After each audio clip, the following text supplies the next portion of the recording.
Fancy, fancy, Dr. Clarke. What's fancy? Your presentation. Oh, well, it's not actually fitting, which is also, I should. All right, Tripty, you can kick us off for 2022. Cool. Yes, I'm so excited. The first tech school of 2022. A lot of us are distributed all over the country, but there's a lot of soul in San Diego. And one of the things that I wanted to talk to you all about is the San Diego Angel Conference, which again accepts companies from all over the country and US and Mexico, but a lot of the companies are concentrated in San Diego, and I've learned a lot from this group of really talented investors and operators of how they're going through diligence quickly, and then also a lot about the founders in, again, the San Diego ecosystem and a lot of biotech and a lot of companies across. So there's some really great companies. We're narrowing them down, and it's a great place to learn as a founder and a great place as an investor. And speaking of really great things to look for in startups, business models, we have an expert today going to discuss how we should look at, create, and think about business models. So it's super exciting to introduce Dr. Clarke. Thank you very much. I guess that means I'll get started, right? Currently, I kind of. Yeah, you get started even if you want to talk a little bit about Innovation Hub now or after your talk, but just want to thank you, Professor Clarke, all the support. Talk about that a little bit after. I feel like my purpose today is to kind of talk about business models, but I also want to leave the floor open for people to ask questions. That's great. Yeah. And so you can interrupt me at any time as I talk about it. Hopefully we can provide some examples, or if you have something you've been thinking about, bring it up and let's discuss it and make this a kind of half a presentation, half a workshop, something we can use, work together and come up with solutions for what things you're struggling with. So I was going to share, I do have some slides this time. And so I'm going to share some of those and talk a little bit about, hopefully everybody can see that okay. Yes, it looks good.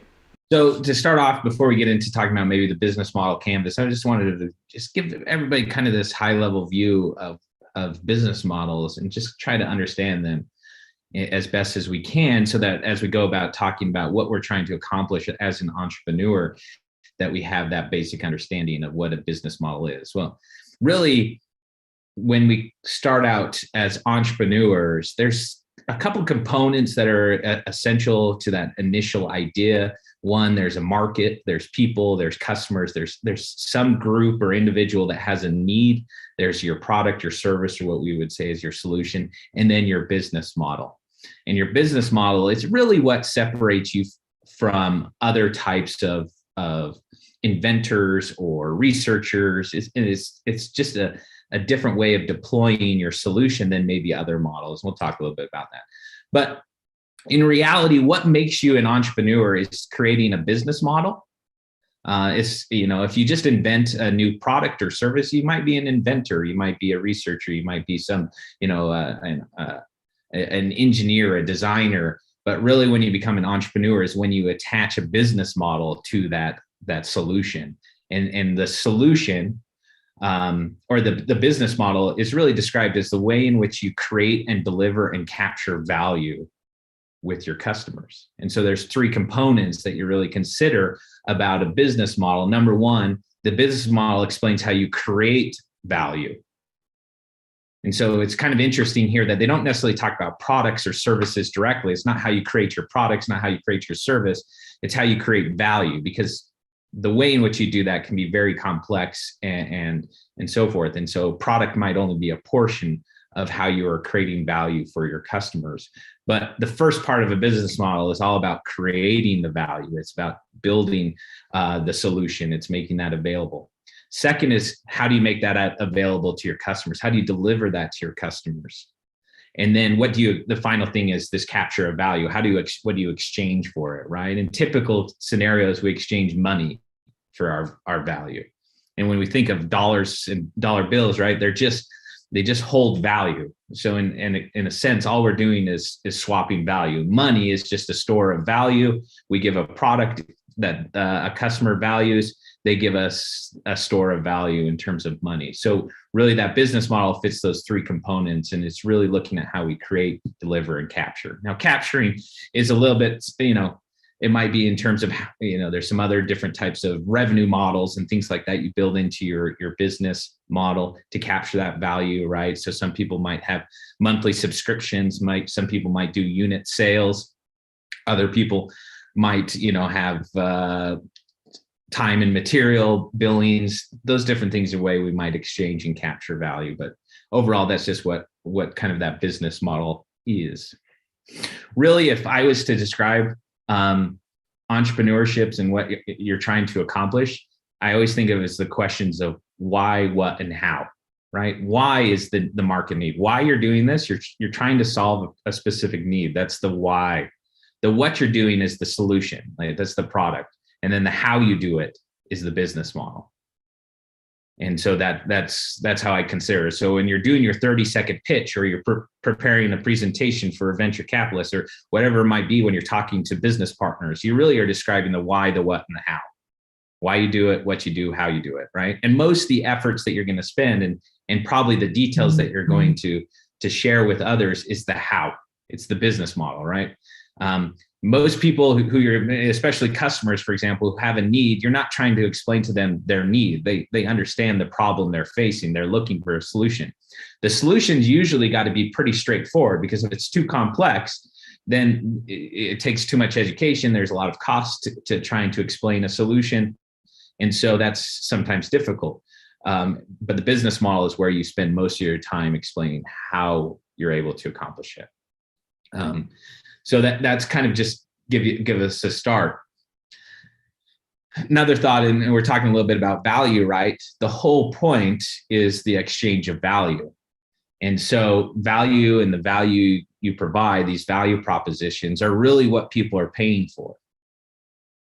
They're paying for you to value. And as Alex Osterwalder is kind of like, they'll be merciless if you don't find fit. And what do we mean by fit here? So value is created between the relationship of how well your solution solves their problem.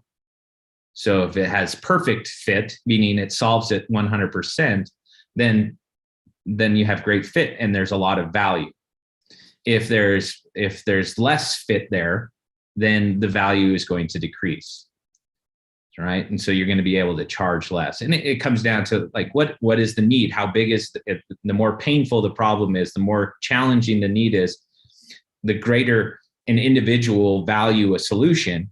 And then as you are able to fit that fixing that need, you're going to be able to capture that value from them. So, but the important thing here is in regards to creating, or the value, it comes through fit. But once we have the fit, we have to figure out how to make that available to our customers. So we got to be able to create the value. We have to be able to deliver the value if we understand that there's good fit. So in a startup phase, what you're doing with fit is oftentimes you're building prototypes at an early stage, and you're testing this fit between your customer need and your solution. You're going out, you're doing customer discovery, you're asking, what their needs are. You're seeing how well your product fits. Once you understand that you have a good solution, now you got to start on the more difficult part, which is building the business model. And I say it's the most difficult part because it's going to be the part that consumes most of your time. Professor Clarke, I had a question on this part too. Some groups were always, even at USC, we had them do customer discovery, had them do 5, learn from it 10, and then all the way to doing 100 customer discoveries. And then some groups would say, like, is there another way to find fit other than doing customer discovery? Or finding fit in other ways than maybe testing out? Or the customer discovery is the lean startup methodology, meaning the idea is that you're going to spend less money doing customer discovery. The alternative, the flip side is you raise a bunch of money, you build a products, and you try to sell them, and so there's kind of this. I think whether the customer discovery is the leanest method of doing it. And as you move up towards just launching products and testing them, you add expense to it. Okay, I like how you explain that. That's a good way. Okay. So you can always go out and build products, and people do that and try to sell them and see how they fit. And a lot of times it's just more expensive. I always call it the Silicon Valley approach, right? A lot of the times what they do is they're able to raise money before they even launch the business or even have built a single prototype. And the idea there is they're taking money, they're going to build the whole thing and then try to figure out where the need is. It's actually very inefficient in a startup process to build products and then find needs for them. Yeah. It's much more difficult than to have needs and build products for them. So it's just, I think it comes down when you look at it, it's like, is there other ways besides just interviewing and talking? Well, I would say, yeah, but it's more expensive. I like that. Yeah, that's good. No. And most of entrepreneurs lack resources. That's kind of a common characteristic. We're resource constrained. And so the customer discovery allows a little bit, a way to capture an understanding of fit without spending the money, right? And they talk about other strategies, right? You have paper prototypes all the way up to hardware prototypes, and then finally to you're getting feedback along the way, hopefully to improve the fit, right? Of that. So, other questions? Anybody else has comments? No, that was good. That was a good response. I took note. There we go. So I talk a little bit about, so in most scenarios and in a lot of cases, what you're going to find for a lot of entrepreneurs is that they are solving problems that other people are working on. So they have competitive, there's other people trying to meet the needs of these customers. And oftentimes you're selling a similar product.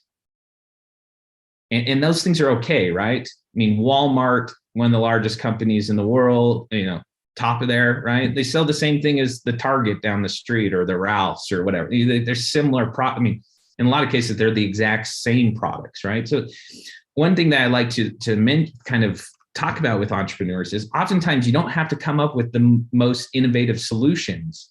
That's not always necessary to be successful. Now, if you're able to come up with something unique and innovative, something that we would consider like patentable, right? That's something that's novel, unique, nobody else does, then that can provide for you a competitive advantage, which allows you to generate profits. But in most cases, most entrepreneurs aren't necessarily coming up with something that's patentable. And that's okay. You just have to find competitive advantages within your business model in order for you to be successful. And why do you need competitive advantages? Well, if you don't have a competitive advantage with either your product or service or within your business model, and you're basically doing the same thing as another company, then we consider that a commodity at that point in time. And the only thing you can compete on is price, because the product is the same and how it's delivered is the same. So the only reason why somebody would pick one over the other, because the values are equal, is over price. And so you end up in these price wars, and you can think of, there's certain products that are obviously that fall into those categories. And there's interesting things that people do. Like, for example, gas stations. It's virtually the same product. It comes out of the same refineries, they have different brands, but it's virtually the same product delivered to you in the exact same way. And so really when you're driving down the street and there's two gas stations right next to each other, you pick the one with the lower price. And so, and there's some, I won't say that they illegally collude, but they obviously there's an amount of collusion where with one raises the price, the other one raises the price, and one lowers the price, the other one lowers the price, because they sit and they balance out price. And why is that the case? Because it's the same product delivered in the same way. And there's not a lot of innovation in that space. So, I mean, sorry, just quick thought here though. The thing that's missing for me here, maybe it's in future slides, is loyalty. Like, you go to Shell because you're loyal to the brand, you believe in their mission, you have their credit card, you point, whatever, your thing is. You go to Walmart because you're loyal to the brand, or because they, there's a reason that beyond just the goods and the delivery that's kind of bundled in there, which is like the other mode for incentive is loyalty. Yeah, and I think what you're referring to is the two parts of the business model. One is the create, and the other is the deliver, right? And typically build brand loyalty in a lot of cases on our relationship with a business in terms of delivery, right? Customer service, in terms of the experience, right? So you might choose the Chevron over the Shell because the Chevron's got nicer facilities and keeps the place cleaner, right? It's a better experience over there than over here. And so I'm willing to pay a little bit more money. And then I build loyalty to that brand. Right. And so there is some amount, but again, brand loyalty, and brand is just a representation of value. So there's some value in there that you have attributed a certain amount of value from that organization, and that gives you brand loyalty, right? So I think you're down the right path. There, you get to some point where there's still some amount of, I'd say in gasoline, there's always marginal differences. You know, Chevron's always slightly more expensive than the discount gas station over here. And so people, but they try to maybe have a better customer experience, or, and they'll always throw in the little things. What is it? Chevron with Techron, right? They're trying to differentiate their product differently, but the one across the street has Shell with whatever their special additive is. Yeah. Yeah, and Chevron partnered with Bonds, so when I use my Bonds number, right, it's this loyalty piece too. So yes. Well, isn't that an interesting change in business models for gasoline companies, right? That they partnered with so many grocery stores, because it does capture. And I don't know how much they have to spend on those points, but it's a genius business model change, right? Because what you're doing is you're locking people into a certain company gasoline when they buy groceries, and so that relationship is a strong partnership for those gasoline companies and within their business models. Right? Yeah. And people who are buying essential goods, and most people drive to the grocery store so that they can carry all of their stuff back. That's true. It's a really smart, but see, I would say that is a different set of activities. Yeah. You know what I mean? Like, I'm looking at the quote, like there's actually inherent brand loyalty that, is an actual competitive differentiator. People just like things. And I think customer service is closer to what I mean in terms of something that's just incentivized. Like, I could pick a different gas station because it's easier for me to not have to make a U-turn, or I know people, they use U-turns in Jersey, but you know what I'm saying? Like that word, like I don't want to be on one side of the street. That's because you value, I mean, that time, the effort, that labor, leisure, right? Like, I'll just pick the one that's on the same side of the road as I'm already on. Even though I might like the other one better normally, because those values might change over time. But the point, the final is that there's opportunities to create advantages within a business model, and so it's okay if your products are similar. There's incremental differences, right? I mentioned like Chevron with Techron is an incremental difference, but it may not be innovative differences, and that's perfectly fine. But what that does limit you to is that you have to find competitive advantages within your business model. Otherwise, you're going to have a difficult time competing. You're going to compete primarily on price. We talked about like Chevron or these gas stations partnering, right? That's created a new business model that has different activities that allows us to capture. Let me make sure I hit everything on that. No, that was good. I like all the feedback. That was a good one. I've been thinking about that a lot. So one thing I think to think of as a business model, we've talked about is to create and deliver, but in reality, as an entrepreneur, what you're doing is you're organizing a system. And that system has to be, in part, it has to be something that I should say a system allows you to create competitive advantages because it introduces complexity. So if you have a fairly simple system, it's easily copied by somebody else. If you have a complex system, it's more difficult to copy. There's much more challenge for somebody to do so. So if you're creating I don't know, a piece of jewelry and selling it on Etsy, somebody can easily duplicate that. If they can create the same piece of jewelry and the model is just Etsy, it's very easy to copy. Now you're again sitting in this without any advantages, right?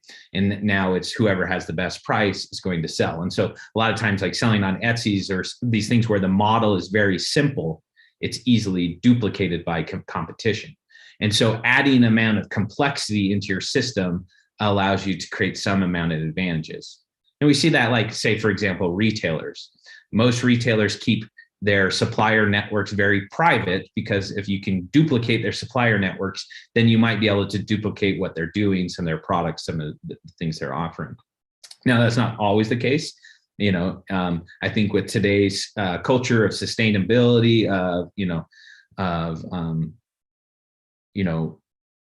ethical treatments and things like that across the world, like more companies are willing to share their supplier networks just to show that they do good business. But it is one way in which you add complexity into the system.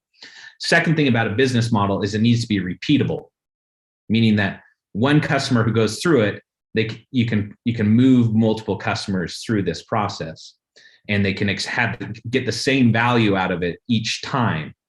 And that might be the same customer who's coming back for repeat business, or it might be different customers who are trying to accomplish the same objective. And so it has to be repeatable. One thing you see, and we've talked with currently, and I've had discussions, right, is that sometimes entrepreneurs create a different solution, different model for every customer, because they're trying to change slightly, the value changes over here with this customer versus another customer. And so you change your process, maybe change your product. And that makes it so it's very difficult. It spends a lot, it consumes a lot of energy, time, resources to do that. And so what you want to do is really find kind of that niche, that place in the market, which you can build a model that's repeatable. Also predictable, right? That's what you do over time. And entrepreneurs organizing chaos, making things that are predictable, that when something happens, we can predict that something else will happen. And likely the prediction is moving people through your system to get the value at the end. Finally, I kind of talk about, in terms of this slide a little bit, it's a system. The other thing to think about, and this is kind of a different discussion for different types of entrepreneurs, is how scalable your system is. Is this something that you can duplicate over and over again for growth purposes, right? So if you open up one store and you build a great system, is it scalable? Can you open up multiple locations? Things like that.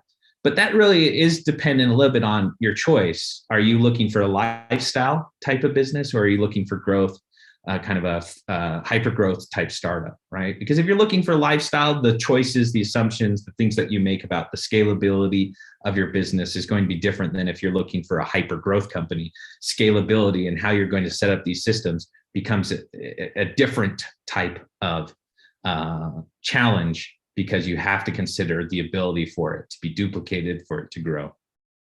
So, but don't want to discourage those people who are looking to start a business to have a great life, to instead of working for somebody, to do something they enjoy and to make a living doing it, right? And not everybody needs to be a hyper growth startup.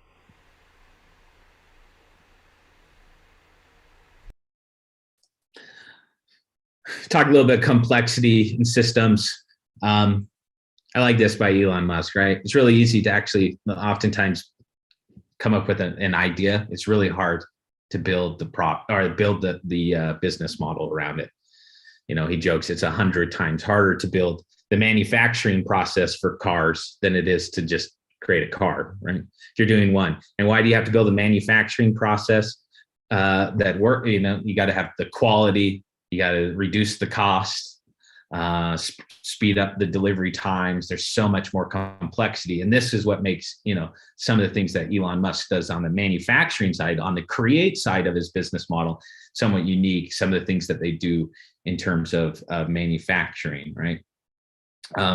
They also have unique things on the business model side of how they sell their products, which is different than industry standards, where I think all car manufacturers in the United States, except maybe small boutique ones, sell their products through local dealers. And in a lot of states, there's actually laws limiting the sale of cars outside of a dealer network.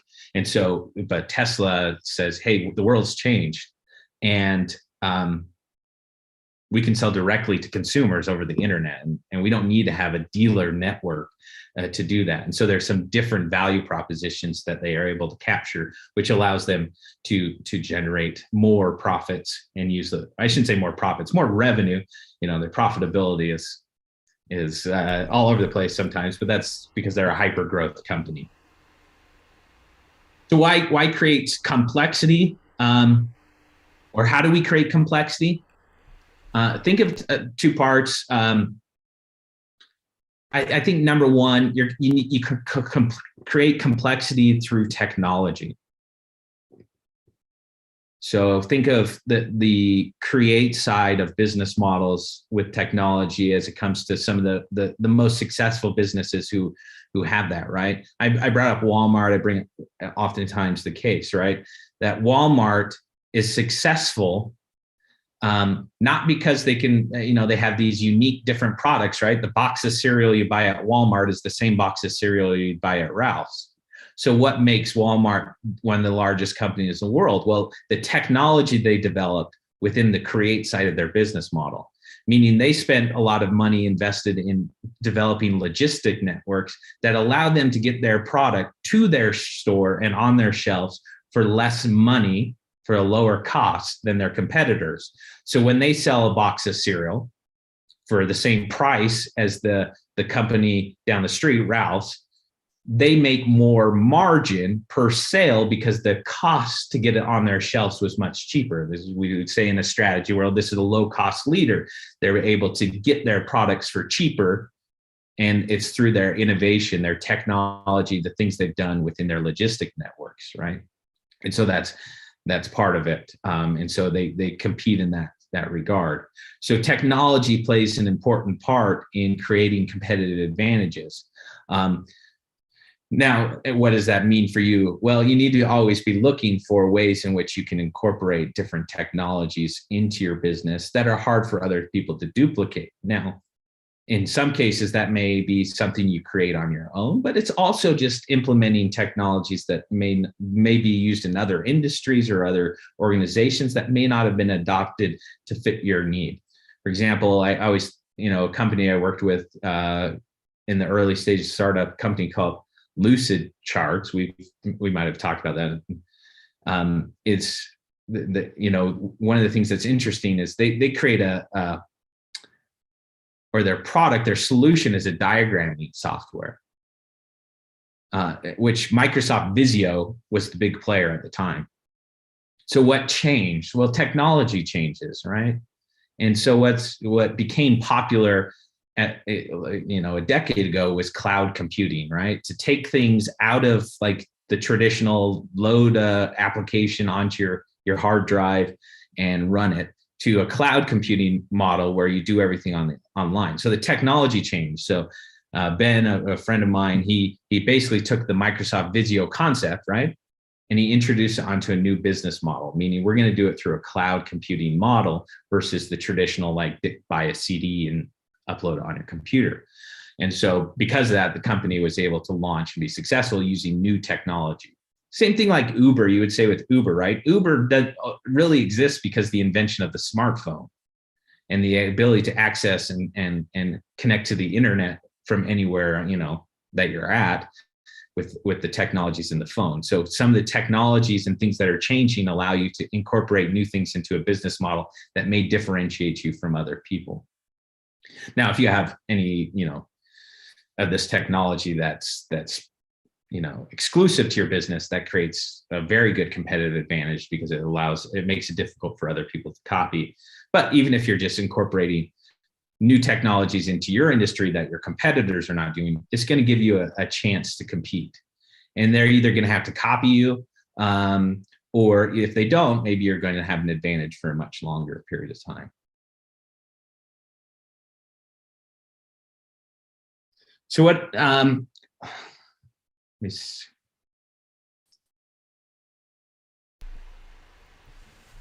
I think this is a couple.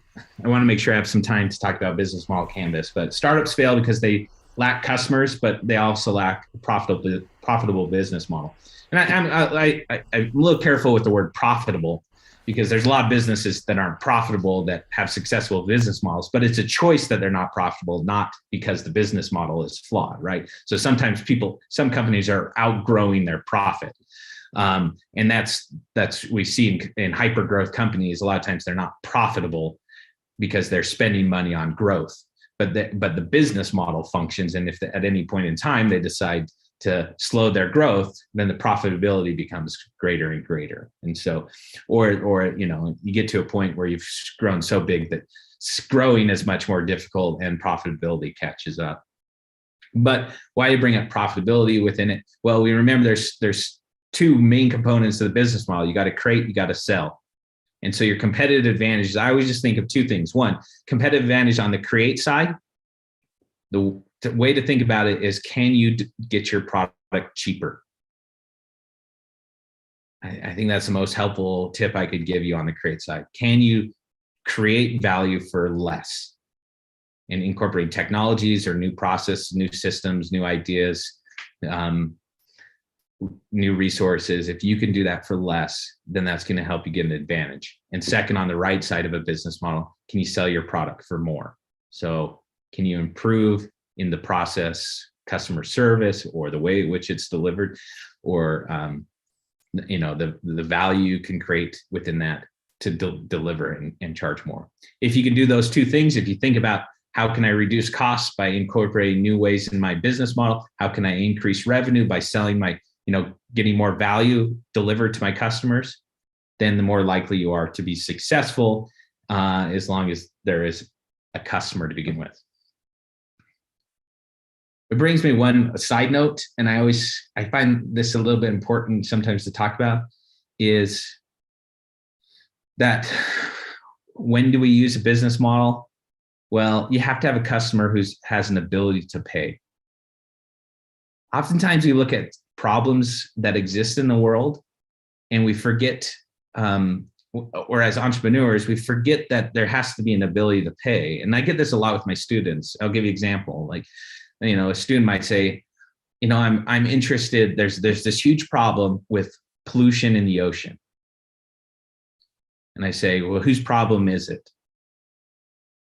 Well, he says, well, it causes, harm to the animals. It's the fish, in the ocean. I said, do fish have the ability to pay?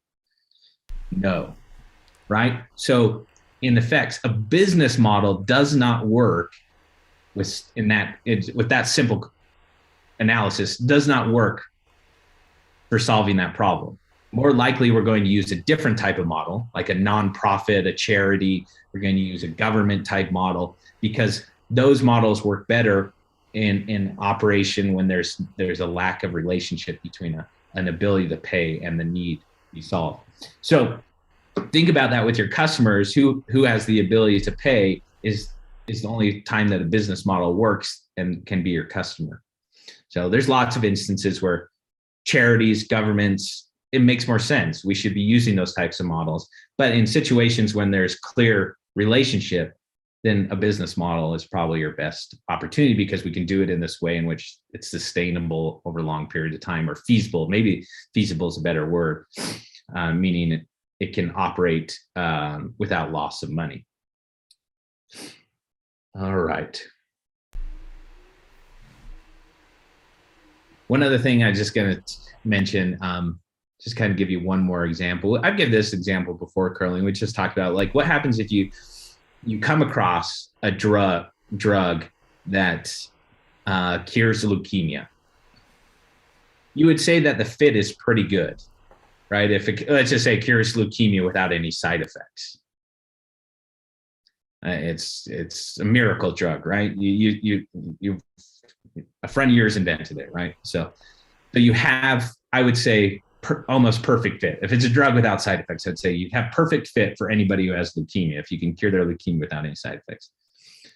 What happens if your business model is inefficient, right? The create side of that is inefficient, and that drug costs $1 million.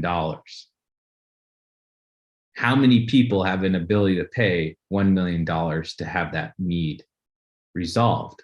Well, it becomes fewer and fewer people. And so while you might have perfect fit, your business model is what's failing your business. Now, what happens if you can introduce technologies and other system changes that allows you to reduce the cost? And so that maybe it only costs you a penny to produce, and now you can sell it for $5. How many people in that marketplace have the ability to pay $5 for that drug? Well, most likely everybody.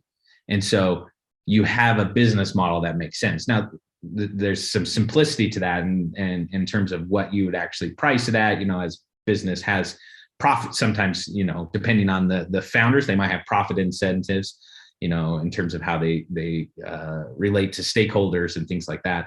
But the idea here is it's that you can identify within sometimes within your startup, is it your product that doesn't have a fit, or is it your business model that's causing the problems? And in a lot of cases, especially if you're selling a product that everybody buys or a solution that people are familiar with, and there's a good marketplace for it, then there's a lot of changes and things that you need to do within your business model to be successful. So that's just a quick example. All right, questions before we move on to quick thoughts about business model canvases? The only question I have too, I remember the start during the pitch event I was like a judge at, and they were trying to help with cleaning up the oceans and things of that nature. People were giving them some other ways to modify their business model, right? Because fish can get. What was your? Did you give them another kind of avenue where it could be sustainable? Well, I think are we talking about the robot that would pick up trash? Yes. Yeah. I remember that, right? Yeah. And so it came down to like, who pays for it if it's just out in the middle of the ocean, right? You're not going to find a customer necessarily. Now, government might use your model because it's more efficient, but it's one of those needs, right?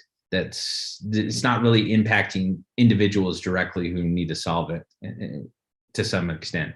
And so I think we talked a lot about, right, what I would see as a value proposition that they could capture is, hey, you got a bunch of these marinas that fill up with garbage and stuff, right? And there's a direct relationship between the people who would see that as a need, right? The marina might want to clean up the garbage because then they can charge more for their spaces. And the people who are parking their boats around there might be interested in the garbage being cleaned up and paying more for a space for the garbage being cleaned up, because then the garbage isn't damaging their boat and banging against it, or getting stuck in their props or whatever it might be. And so at that point in time, somebody who's building a robot to clean up garbage in the water might find customers who would be willing to pay with an ability to pay. So it's I think just kind of focusing them onto where there's actually customers with needs that are willing to pay for it. I have a thought on that. Was good. And I haven't seen this pitch. So literally this is telephone, me just hearing that there is a robot that will pick out the yes. from the ocean. Yes. But I think big companies, I think Coca-Cola, I think companies that are getting killed for putting plastic on their sodas, or that, that need to do that in order to ship. So they have a pain point that they cannot resolve. And they also want to present with a facade of at least, hey guys, we know this is a problem, but we're doing something about it. The end consumer of the soda feels better, like, okay, yeah, no, this is a real problem and I'm cut up for the turtles, but someone's going to be able to pick it up in the ocean. I think there's probably large CPG companies, I think is there potential opportunity for that company. Oh, no, that's great. That's good, Tripty. Yeah, good. And then I also have one thought on this quote, and that's that, again, it's a nuance, but lacking customers, right? And I'm sure this is a topic that, I'm sure you've talked about a million times, but timing, and I know you can't time the market. No one can time the market, but creating a product when it's too early, versus, creating it after, to Dr. Clarke's point, it's been commoditized, right? You're better off going out early, figuring out how you can modify. It's, getting people to be converters versus coming in too late. And the reason that is because then you really are competing on price. Then you have to come up with all the things in the prior slides in terms of differentiation. Only fast followers are the ones that are really successful, from getting out there. Like if you wait too long, the innovation's already accepted as norm. So like when I think about this quote, one of the things that is sticking out to me is they fail because, to the question of fit that Dr. Clarke was talking about, that it wasn't timed correctly for the customers to understand it. Even if you identified the need, even if you built the product, even if you got a group of five people and you could understand what they'd pay for it, if you're trying to have mass distribution, you need to have mass adoption. And so that timing piece is really important in terms of finding customers. Yeah. Yeah, the need, I mean, even the comments you made up, or that you were talking about Coke, right? And that's because as a society, we put more value in the last decade on climate, sustainability, and so forth. And so customers have a value. The reason why 50 years ago or 100 years ago, they just polluted everything is because we didn't necessarily have that same values as a society. And so you're maybe able to capture a new business model because values of society have changed, or capture a new solution, and that's really about a lot of the things that emerge, new businesses that emerge, is because society changes, what we value changes over time, and people who see that can take advantage of it. So thanks for your comment. Let's skip that. I thought we just, for those who are new to the startup world, like we have a business model canvas idea, and this really is just an opportunity for you to kind of highlight the key components of your business model that are going to be necessary for you to create, deliver, and capture value. So in the center of just kind of give you the overview, at the center of a business model is your value propositions. Again, you're exchanging value. That's really what it is. We're focusing on the value propositions, not necessarily on the product, because there can be more complexity than just a simple product or service. On the left side of a business model is the create side. So there's components on the create side that say, here's what you as a company is going to do and own. So you have key resources, or those are the things that you own. You have key activities. These are the things that you do. We want to focus on the ones that really differentiate you, that give you the ability to accomplish your value propositions. And in a lot of cases, like I mentioned earlier, it's to do it at a lower cost.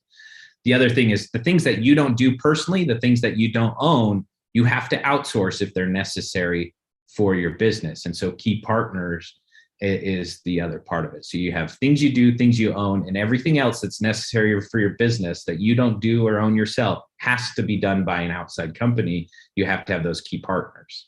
So if you don't have money, for example, then your key partner has to be a financier, a venture capitalist, an angel investor, a friend or family, right? If you're not going to do the legal part of your business as an activity, then you're going to hire an attorney, right? If you're not going to manufacture yourself, then your key partners are going to be manufacturers. So this is the side in which you focus on creating, and it's the things you do own or outsource. But you want to highlight what is important for the value to be created for your customers. And this will change over time as you incorporate new things into the business. As you outsource other parts of your business, you're going to continually modify this.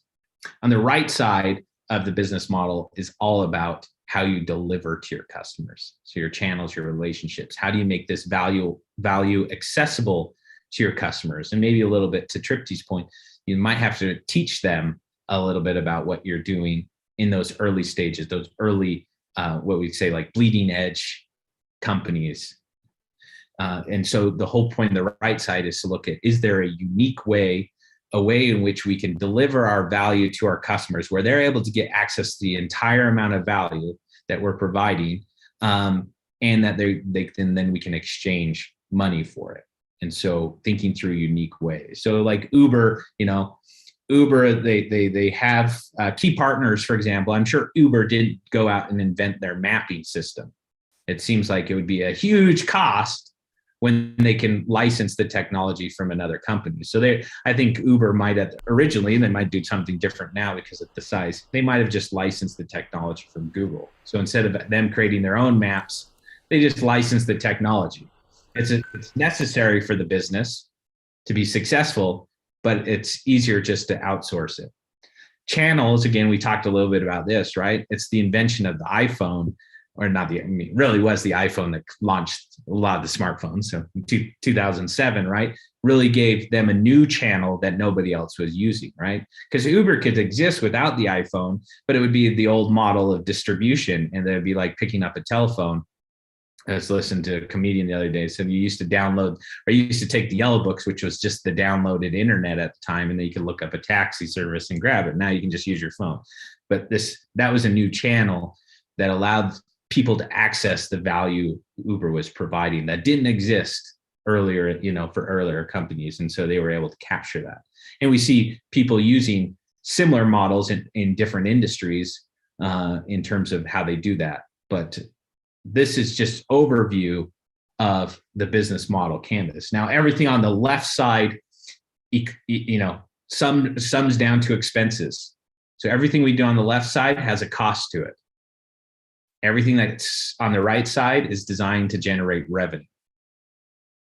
So you kind of keep those things in mind too. Now, if you have something that has an expense related to it, then it's got to go on the left side of the business model. You have something that generates revenue, it goes on the right side of the business model. And so that could help you differentiate, things you're working with. And this can sometimes be confusing because, for example, Facebook, if I'm a user of Facebook, where do I belong? Do I belong as a customer of Facebook? Well, I would not be a customer because I do not contribute to their revenue. I actually contribute to their expenses. Now, it's a very small amount, fractions of a penny, but in a business model, a user of Facebook would be a key partner. They are necessary for Facebook to create value for their customers who are businesses who want to place ads. So I am necessary for them to offer the value that they're offering to their customers. Now, how do they make me, incentivized to be a partner of Facebook? Well, they could pay me, but they don't. Instead, they trade me my time for a service that they provide, this Facebook, the platform, the application that they offer, right? And they give it to me for free, which is the expense. And then I'm willing to use it because it provides some amount of value as a partner. Just remember, money and value are the same thing, right? So they could pay me, which is value, or I could use something which is giving me value. And so in a sense, they're paying me in multiple ways, right? I'm getting something for free, which gives me value. It has an expense to them. But in reality, I'm a partner who makes their value propositions work, right? If I don't ever use Facebook and nobody else uses Facebook, they have no value propositions for their advertisers. And so why they don't generate any money. And so these are some of the times some of the challenges that you have, especially in some of the technology, like these social media and technologies. It's like, who is your customer? Is your customer the user, or is your customer the person paying? So keep that in mind. Any questions about business model canvas? I was cracking up when you talk about the phone book because I've seen some relics of companies' names. Like I just seen a company I was driving by. It was called AAA1 Plumbing. It's like a relic, so they could be at the top of the internet, top of the yellow pages. So I just seen a relic driving by. But I know I have phone book somewhere around here. I should. Oh, you gotta break it out. Yeah, but bust it out. We have a couple minutes here, maybe one or two more minutes, and I apologize I didn't get too much to this, but really the reason why we use models now is because we want variables in our business model. We don't want to plan. We don't want to make assumptions that are fixed and then we execute. What we want is variables. And so that's why we build models, right? And so we can update the models. We can also test or stress test the models so that we can understand where we fit in, right? So we can put within a model our best case scenario. We could put within our model the worst case scenario. We could put within our model the most likely scenario. And then you can have better decision making as a founder, as an entrepreneur, of what you need to do, what variables you need to change. And that's why we use models now and not plans, because we want to have variability. We want to have you be able to adapt and change and update this very quickly to meet the needs of your customers in a better, more efficient manner. So we use a simple chart, put the key things in, and then you're allowed to change them as much as you possibly can to decrease your costs, increase the value and distribution of your products. Solutions. All right, I'll end there so you can have questions. I know I have another call in 5 minutes. This is great. We can do a part 2, Professor Clarke, because I like Christensen. I know you had a quote from the Innovator Dilemma author. Yeah. I think the only thing I was kind of thinking about as you was kind of going through it was some scenarios on our cohorts. I thought someone would say like, "Hey, I got this idea." Yeah, maybe that's the part 2. Part 2, we could focus on a couple of founders here on how we can even look at the business model canvas with them, and then having that being modified or seeing if certain things work. That thing that Tripty said, and I definitely agreed, was that whole key partnership. Those key partners were like the Facebook users. That's an interesting piece. I'm gonna start kind of using that a lot when I'm thinking about things. But that's the feedback I had. Tripty, you had any feedback, Joanna? Have a company like this is so super similar. I loved that point where we cared about the users because they were the actual users of the product, but the reason we were staying in business were because of the advertisers. So then it's like, if you have $1 more to spend, do you spend it on getting a user? Do you spend it on getting an advertiser? And the question is like, but the advertisers need the users in order for them to keep paying these rates. So it's such a great conversation and such a huge differentiator. So I loved that, and I lived it. So I totally get it. And as far as canvases, I'd love to do Joanna's. Yeah, we could for it. How, who is it? The influencer? Is it the press? Is it the person that wants to be interviewed? Braylon. I'd love to get. It'd be so helpful. It would be good. We kind of started that discussion a week ago or something. Oh yeah, we did. And I think that's what led to this whole discussion today was, it's sometimes it takes some time to work out, and that's why, like Elon Musk said, it's 100 times more difficult to build a business than it is to create a product. And that's the biggest challenge. And that's really what makes you an entrepreneur different. Steve Blank also say, like, the search for a business model is what makes you an entrepreneur. It's not the invention of a unique product, or certainly you're an inventor at that point in time. It's when you actually apply a business model to it that you become entrepreneurial. Because there's other ways you could do it. You could be an inventor and you could license the technology. You could sell it. You could do all kinds of things. But when you attach a business model is when you become entrepreneurial. I like that. That's a good way to explain that. I do have one thing I have to talk about at Innovation Hub, Professor Clarke, about the position that's open. Yes. I think Dr. Gross wanted us to talk about that part. Yeah, so we just have a program specialist position that people can apply for. Basically, they're going to be responsible for somewhat of the day-to-day operations of our new Innovation Hub. So they'll be down in the space working with students and possibly with faculty to, bring their ideas to life, which includes running the makerspace, supporting the different competitions and challenges, to working with our mentor group, et cetera, to really facilitate people who are taking innovative ideas and turning them into commercialized products or services. So. I put the link and everything in chat, but I also put it in our kind of cohort Slack channel, the general channel. You guys can check it out and look at what that job description is. I'll put it under the video on YouTube too. But yeah, just want to help with that, and you guys interested? It's all good, all good. Yeah, I Anything think the deadline is in a couple days, January 30th. So January 3rd, right? you can find that information on if you just look at CSUSM's job postings. So, and if there's challenge finding it, let me know. I'll connect you. I like it. Thanks as always, Professor Clarke. This was really good, and I feel like there is a part 2. It could be even a part 3, but definitely a part 2. Yeah, I think a workshop would be really fun. That'd be great. Yeah. Okay. Bring their thoughts on their business model and have the panel kind of try to work through. Can we just work through it? Yeah. And then we want to kind of nominate either Joanne Pantages or some other group too, but we can offline what that looks like. But this was helpful for me. Immediately, I will be sending this out to about 30 groups. But anything else offhand that's with the Innovation Hub, and then we can close it out there. That's going on other than the position. No, there'll be some new things coming out as we just started the semester this week. So you'll see new announcements, programs, things happening over the next several weeks. So all right. We'll look forward to sharing with you guys. Sounds good.